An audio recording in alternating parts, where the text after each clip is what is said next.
On our first episode of Off Color Streets Edition, we hit up the Black American West Museum and Heritage Center. But I was surprised that they celebrate Juneteenth in Colorado. Took a scary-ass tour of the Rossonian, which is once again being renovated and revitalized, and dropped into the Welton Street Cafe to take the real pulse of this historic but highly gentrified neighborhood. How has the neighborhood changed? Well, of course, it's a lot more white folks. Welcome to Off Color Streets Edition. We are out here in these streets of Denver, Colorado, exploring Denver's historically Black neighborhood, 5 Points. Terri Gentry serves on the board of the Black American West Museum and Heritage Center and also serves as a volunteer docent. And she knows her like for real, for real. It was like big kicking it with Henry Louis Gates Jr., but better because she's a woman and my new best friend.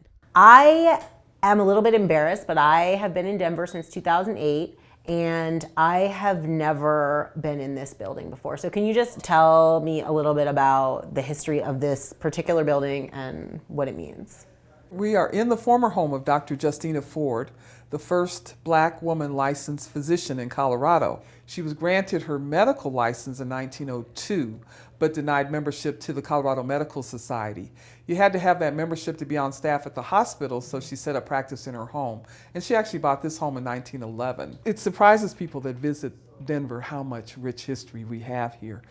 And the West, for that matter. We showcase up on our second floor cowboys, cowhands, ranchers, farmers, miners, because there's so much of that history in the Western United States that people are not aware of. And so we want to make sure that this is the place to start learning that history.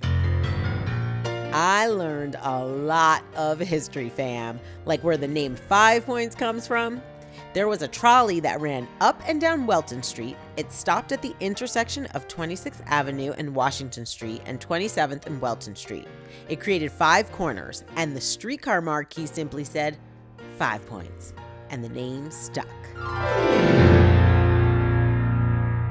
Now, this neighborhood has the largest number or highest concentration of African Americans, especially after the turn of the century, because a lot of the men were Pullman porters. They worked on the Union Pacific Railroad and other railroads. We had probably about 50 to 60% African American. It's always been a multi-ethnic neighborhood, and folks from all walks of life. Dozens of different style churches and synagogues from all over the planet were in this neighborhood.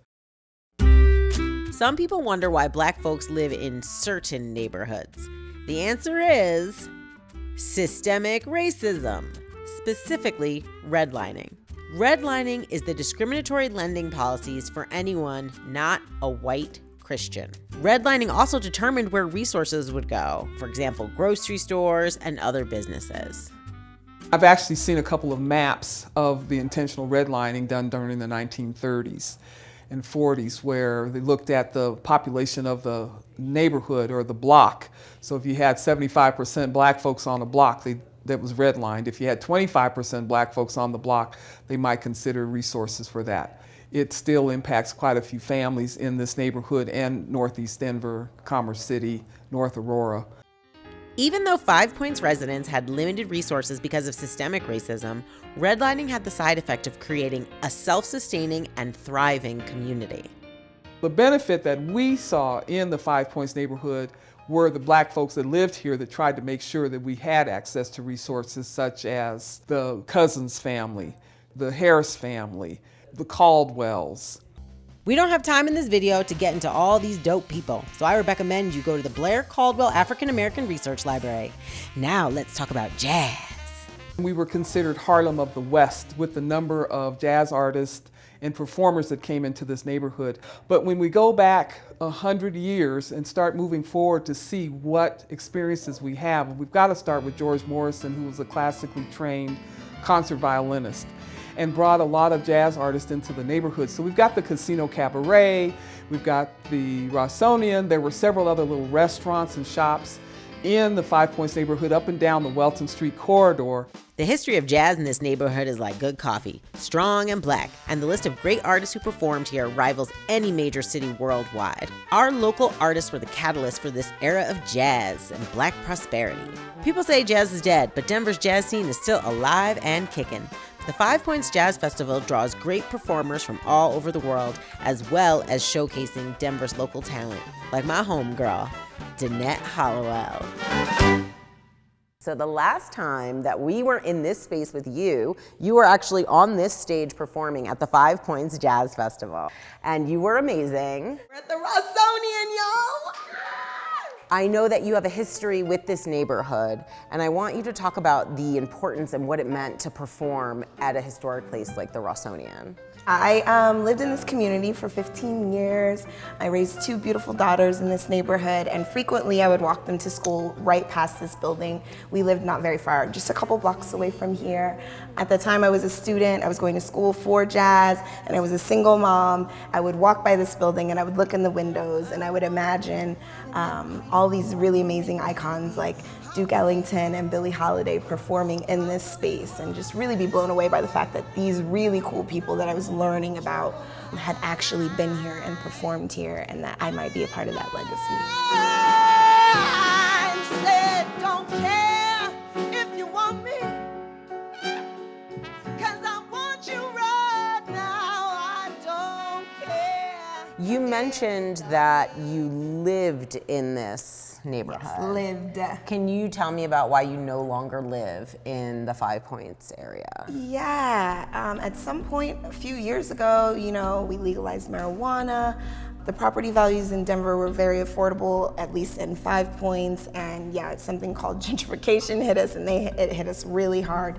My building was sold after living there for 12 years. We were given about 30 days to move, so no, I no longer live in 5 Points. Danette's story of being pushed out is not unique. It's happening all over Northeast Denver. Being pushed to the outskirts, a little bit closer to the suburbs, has definitely made me more car dependent. It moved my children away from their community, and the new place that we live, while beautiful and renovated and new community opportunities to meet new community members, they really missed what we considered home, and it definitely impacted us emotionally. Young white people love living in these previously redlined neighborhoods because housing is cheap. Look at them, riding their scooters and loving life. We don't have time to adequately cover what decimated black communities all over the country. But let's just say, crack is whack, and so is our criminal injustice system. And once a neighborhood gets white, investors know everything is gonna be all right. What we're facing now is a challenge with people getting pushed out because of a lot of increase in property values. Taxes have gone up, and it's kind of a double-edged sword where people are moving in with resources and people living here don't have access to resources. So combination of gentrification and redlining still go on in the neighborhood. Has it been hard for you to watch these changes? Yeah, it feels like we've lost the soul. When a building is torn down, we've lost a little bit of the soul of the neighborhood. We've lost stories. Can you think of any buildings that were here? I gotta regroup for a second, I'm sorry. No, it's okay.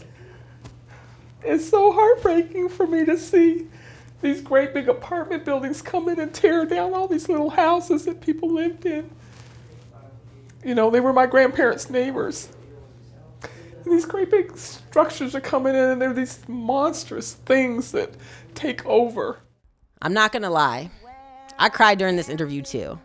Terri told me that residents in the neighborhood are not only constantly bombarded with real estate offers, but also will find literature with swastikas and other racist symbols and words, possibly as a fear tactic to make them sell their homes.